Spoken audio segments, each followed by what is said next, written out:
Yeah. Lorna, in general, Lorna, ano yung expect mo kung mayroong eksena na marami kang eksena? What do you expect from co-actors in terms of, what do you expect from co-actors pag nakaplano na sa isip mo on how to work within an ensemble? Hindi na ako nagpa-plan eh. Kung ano na lang yung dadating doon, pag natanggap naman ako ng project, alam, kung minsan, iniisip mo na rin na baka hindi sa'yo, hanggang hindi na rin yung camera eh, di ba? Nandun ka na nakatono ka na pwede mag-iba yung mga eksena, pag nandun ka na.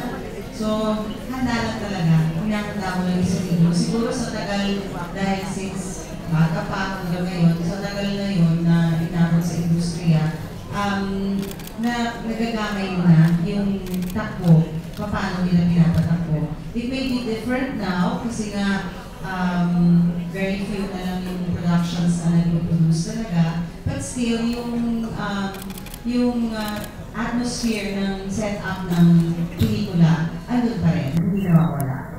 Andun pa rin siya sa old traditional way natin. Isang question, Peter made sa as an author doing this project, what does it take to be able to handle cast Daniel and Catherine and then Gabby and Lauren and Sarah? Sa what does it take to be able to get the best out of it? Kasi what does it take? Just remember that you were doing your job and you should do it well. So, no matter kung sino artista ang remember that you are telling a story, you have to tell the story beautifully. So, just do your job as a director and just work with them, cooperate with them, and do your best in bringing out the best in them. Thank you.